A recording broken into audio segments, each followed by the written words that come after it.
The time is now for the Dr. Bob Sports Podcast. I am Tanner. I am our head of analytics. And for the past 7 years, I've been working alongside Bob, originating our NFL and college basketball bets. And today, as always, I'm joined by our digital media specialist, Grant.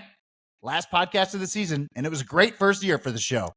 Yeah, this has been a fantastic first year of the show and also a great year for the clients. I mean, we aren't going to have a bet on the side or total for the Super Bowl, which means that best bets will finish the season 50, 27, and 2.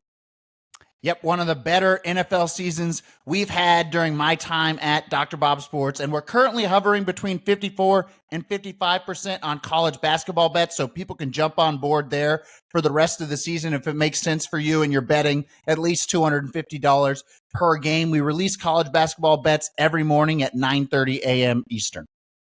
Yeah, I'm really hoping that Nebraska ball can maybe slip into the tournament this year, but let's get into the Super Bowl preview. And we have got a rematch from 4 years ago. Odds makers have San Francisco favored by 2 at the time of this recording. And it seems like the market has changed pretty drastically on these teams recently, with the Niners barely scraping by in the playoffs and the Chiefs coming off 2 straight wins as an underdog. Yeah, the market would have favored San Francisco by 5 over Kansas City at the end of the regular season. This may sound crazy to people, but remember, the 49ers were favored by 6.5 on Christmas over the Ravens, who were just favored by 4.5 over the Chiefs during the last round. Yeah, so what's changed in the postseason to justify the market dropping San Francisco's rating so much? Well, the Chiefs are plus 0.18 net EPA per play versus the Dolphins, Bills, and Ravens, while the 49ers are just plus 0.10 net EPA per play against the Packers and Lions. So that's a decent sized gap, especially considering the difference in opponent quality. I mean, Kansas City's playoff opponents on average have been 2.1 points better than San Francisco's opponents, according to our numbers, and the Chiefs have had 2 road games. So I don't know. I just, the Chiefs have been better in the postseason than the Niners against better teams. And there's just a sense that the Niners are lucky to be here after Green Bay's win probability was as high as 80% in the divisional round. And Detroit's win probability was above 90% in the second half of the conference championship. Yeah, and it feels like Purdy has really stepped it up as well. I mean, he's been running around, extending plays, and also getting some scrambling yards too. The 49ers would not be here without Purdy's mobility that you're talking about. That's the element of this team that they didn't have 4 years ago when Jimmy Garoppolo was under center for them against the Chiefs in the Super Bowl. And ultimately, they wouldn't be here without Purdy's legs. He had that huge red zone run on the game-winning drive versus the Packers, and that play alone added 7% of win probability. And then he followed it up by adding 10.6 expected points on scrambles against the Lions. They certainly would not have completed the comeback without those scrambles. So I don't think Kyle Shanahan thinks this is a sustainable way to keep winning playoff games by letting Purdy run around. And I don't think that he'll want to put as much on Purdy's plate this week anyways, considering the Chiefs were the only defense in the NFL to concede a lower dropback success rate than rush success rate. Yeah, it was crazy after we had talked about how the Chiefs are going to play dime to limit Lamar's scrambles, and the Ravens never countered the lighter personnel by running. I mean, it made no sense. Baltimore's running backs had a total of 6 carries last week. Yeah, and it was crazy to see that Todd Monken did not, put the heavier personnel on the field and run. They were only ever down by 10 most of the time, and the Chiefs finished with a 41% dime personnel rate, which is a huge number to play dime, which we talked about in that preview last week. And it completely stifled Lamar Jackson in the second half when he averaged negative 0.33 EPA per play versus those looks. So, I mean, we've seen this all season, right? KC defensive coordinator Steve Spagnuolo has been content to let teams run the ball while devoting resources to shut down passing attacks and to force long drives. Now, Kyle Shanahan is the type of coach that's happy to conduct long drives and continue running if the numbers are there. I mean, you only have to look back to the last time they made the Super Bowl. Shanahan's 49ers had an 82% run play rate in the NFC Championship versus the Packers. Yeah, I mean, I don't think the Niners are going to make the same mistake that Todd Monken did. I mean, Shanahan fouled 20 carries for Christian McCaffrey in the NFC Championship game, even though they were trailing for most of that game. Yeah, I really think we're going to see the Niners run the ball a ton unless the Chiefs come out with a completely different defense. And they're going to run a ton under center, where Christian McCaffrey leads the NFL, averaging 5.6 yards per carry. And I think that they'll get under center in that heavy personnel that the Ravens should have been doing. They can get into that 21 personnel package, which the 49ers used at 5 times the league average rate, with all-pro fullback Kyle Juszczyk on the field, and they'll attempt to exploit Kansas City's defense with zone rushing schemes, because the Chiefs allowed a 40% rush success rate in the regular season. It's about 15th league average-ish, but they were among the worst in the league versus zone runs, allowing a 52% success rate, which ranked 29th. And San Francisco's offense calls zone blocking on 75% of their carries. So I think they're going to get in these heavy personnel sets, and they're just going to run it at the Chiefs until the Chiefs prove they can stop it. Yeah, how do you think Spags is going to attack San Francisco's offense when they do drop back to pass? Well, I don't think he's going to blitz. I mean, Spags has made a living off of tailoring, blitzing game plans in the playoffs recently, but the 49ers averaged a league high 0.43 EPA per play versus the blitz this season. And it dropped to just 0.21 EPA per play when they were not blitzed. So both of those numbers are great, but clearly they were much better against the blitz than when not blitz. And I expect Spags to just use his four-man defensive line to pass rush Purdy. And San Francisco doesn't have a particularly impressive offensive line. So Spagnuolo will hope that he can just get home with 4 using a standard pass rush. The 49ers ranked 23rd in pass blocking efficiency this year, which was the second worst in the Kyle Shanahan era, only slightly above the 2020 offensive line that finished 24th in pass blocking efficiency. It's really basically just all-pro left tackle Trent Williams and a bunch of replacement-level players out there protecting Purdy. So Kansas City's pass rush should be able to be a pretty big problem, even if they're not blitzing? I think so. And you just kind of have to, run your games and stunts away from Trent Williams. I mean, San Francisco right tackle Colton McKivitz surrendered 9 sacks this year, 4th most in the NFL. And he's definitely going to struggle across from George Karlaftis, who ranked 16th in pass rushing efficiency. And McKivitz will also have reps against Kansas City All-Pro Chris Jones, who had 75 pressures this year. And he occasionally lines up across from tackles on crucial downs. So McKivitz is going to be in a world of hurt this games. And Jones mostly lines up. He does the majority of his damage on the interior. Well, he'll have another favorable matchup against 49ers right guard John Feliciano, who didn't even earn the starting job coming out of training camp, but had to take over for Spencer Burford, who ranked 54th in pass blocking efficiency out of just 56 qualifying guards. But Feliciano really hasn't been that much better. He's allowing a 6.6% pressure rate compared to Burford's 7.8%. It sounds like Jones and Karlaftis are going to be able to dominate, but the Chiefs' defensive line did take a big hit in the AFC title game with Charles Omenihu tearing his ACL. Mm-hmm. Yeah, Omenihu had a 12.2% pressure rate this year, and his pass rushing snaps are going to be given to Mike Dana and Malik Herring, who are combining for just a 7.8% pressure rate. So according to our numbers, Omenihu is worth 0.4 points. All right, well, let's shift it over to Brock Purdy's weapons in the passing game, and it starts with wide receivers Brandon Ayuk and Deebo Samuel, who combined for about half of San Francisco's passing yardage this year. Yeah, Ayuk finished 3rd in yards per route run. Samuel finished 9th in EPA per target. Those guys are the guys that you need to stop first and foremost for the 49ers. And the Chiefs defense conceded a league low 43.8 yards per game to opposing wide receiver ones this year.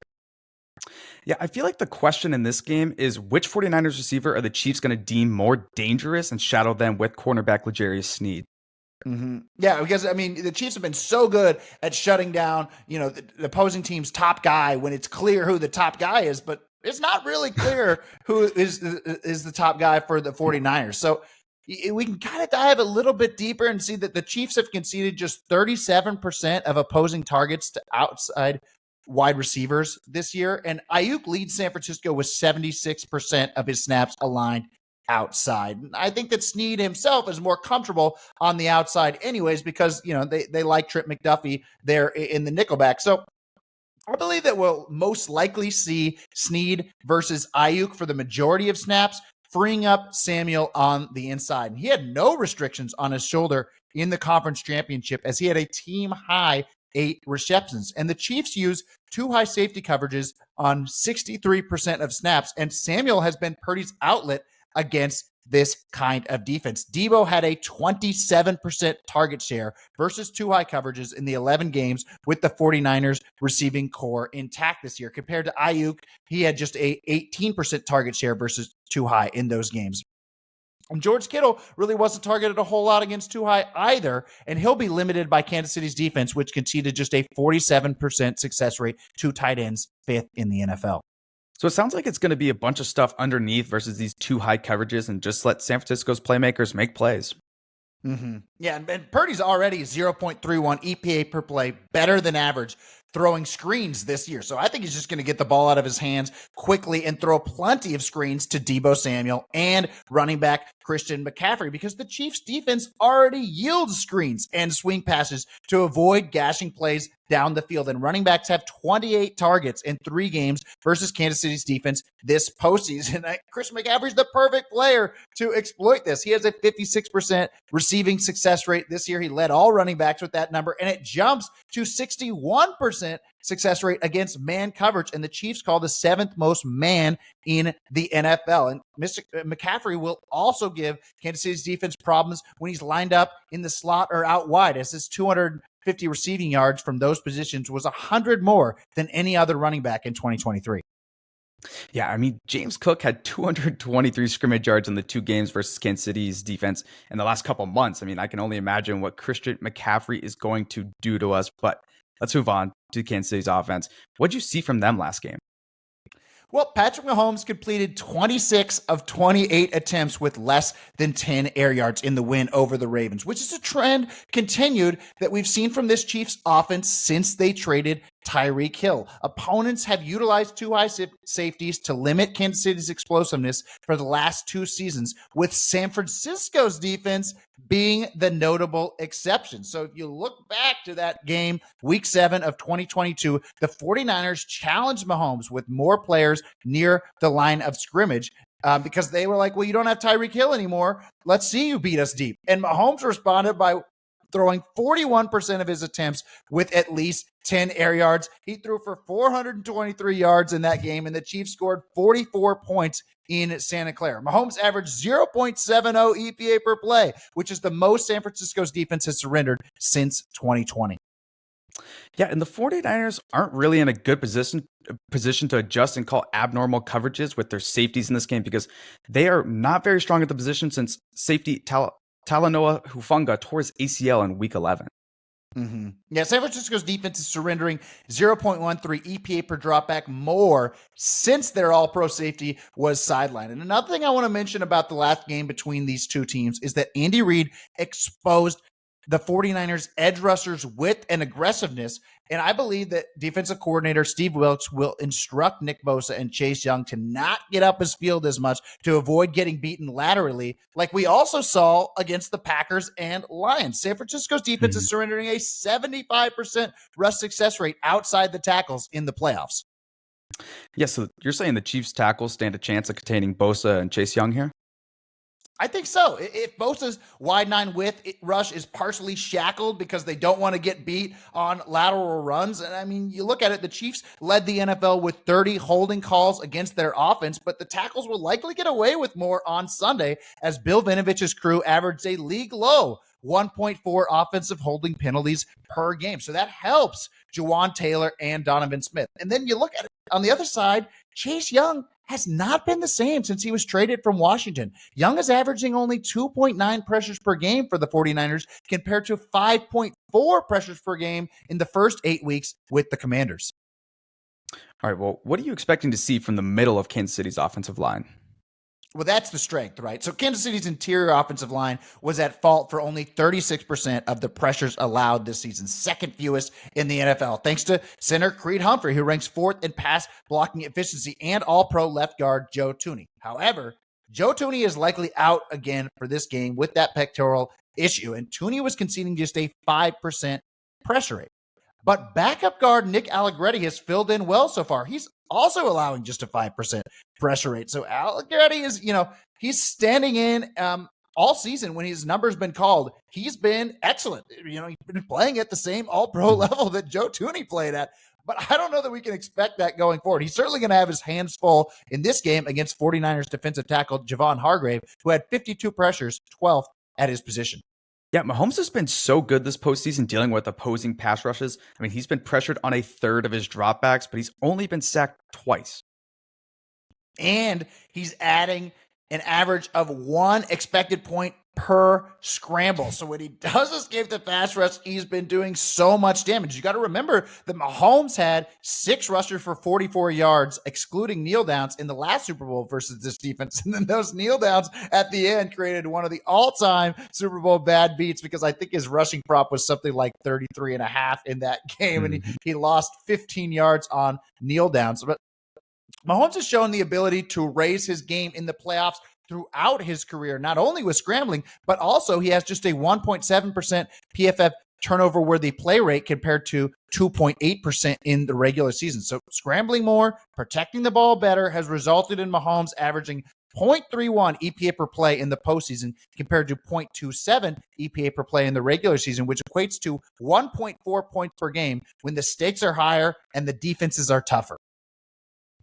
Yeah, that is insane. And his go-to guy throughout this era has been tight end Travis Kelce, who's 156 playoff receptions, just passed Jerry Rice for most in NFL history last game. And I'm thinking back to our very first podcast of the season. We talked about how Kelce was going to be the linchpin for this offense. If he dropped off his play, the Chiefs were no longer going to be the number 1 offense in the NFL. And Kelce, he wasn't on the field as much this year. His play did drop off just because of availability, right? He wasn't playing as many snaps. He's being covered a little bit more. But in the playoffs, now he's risen his play. And it might have been that the Chiefs were just saving him for this time. So, when Kelce is one of the 1 or 2 best tight ends in the NFL, this offense is very, very tough to stop. But when he's, in that 5th or 6th best tight end in the NFL, the offense drops into that 7 or 8 range. So I don't know how easy it's going to be for Kelce to run his normal curl routes, finding the soft spot in the zones in this game, because the San Francisco defense has Fred Warner and Dre Greenlaw in there. And the 49ers allowed negative 0.06 EPA per target to tight ends this year, 2nd in the NFL. But Lions offensive coordinator Ben Johnson did find a blueprint for at least getting a tight end involved against this defense, with rookie Sam Laporta having 9 catches for 97 yards in the NFC title. And I think that the Chiefs are going to do it by throwing screens to Kelce, because the 49ers are surrendering a 46% success rate versus screens this year. That's 27th in the league. And Patrick Mahomes is already leading the league with a 15% screen rate. And Kelce leads the NFL with 5 receptions on screens during the playoffs. And so I expect him to get at least a couple more on Sunday. Yeah, and we've also seen Rashee Rice. He led the team with 23 receptions on screens in the regular season, so they'll probably throw a couple to him as well.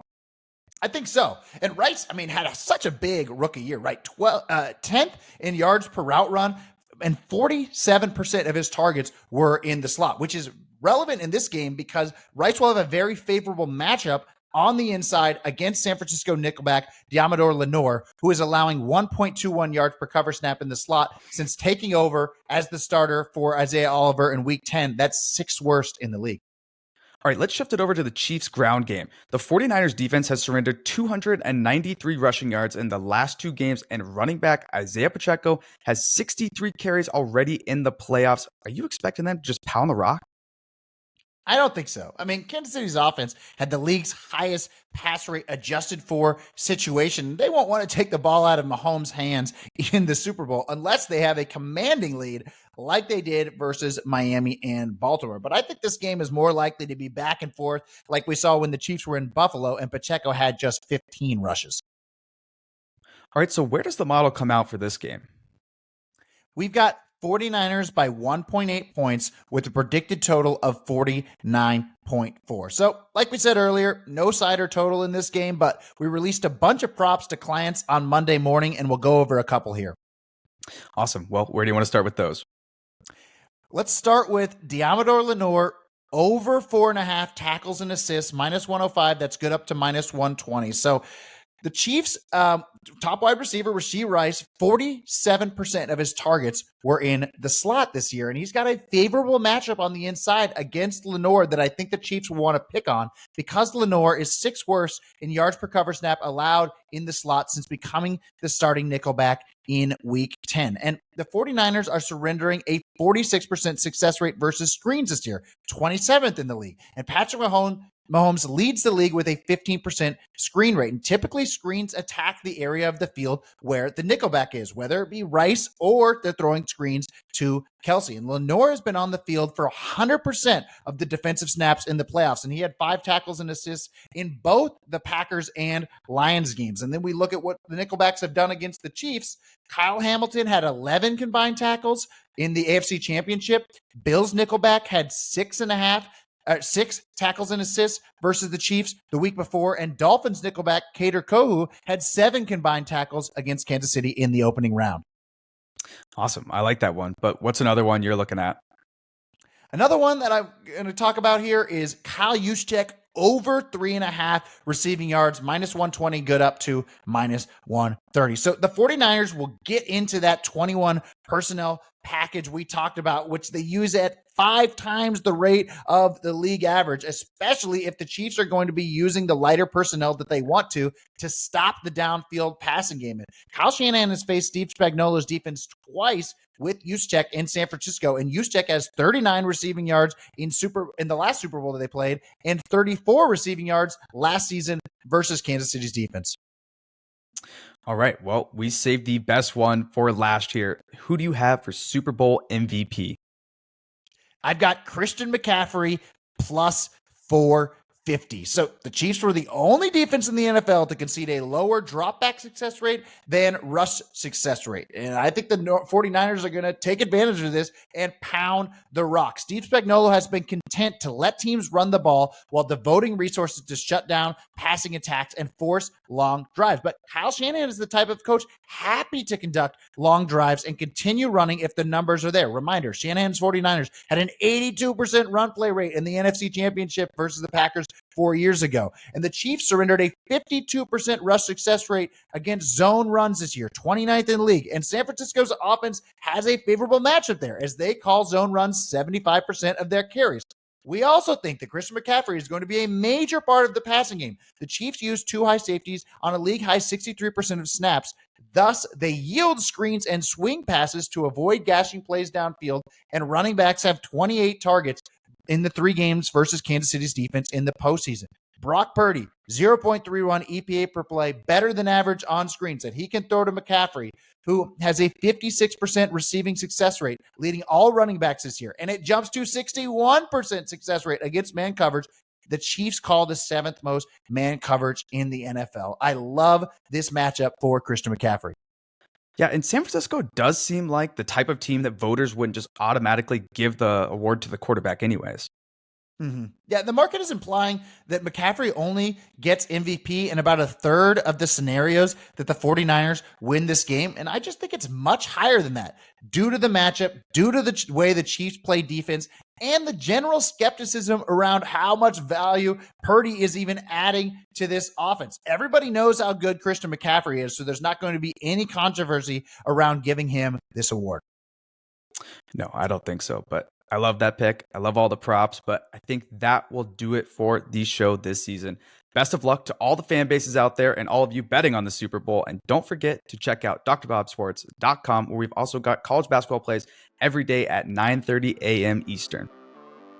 Yep, and we will see you guys for a March Madness preview next month.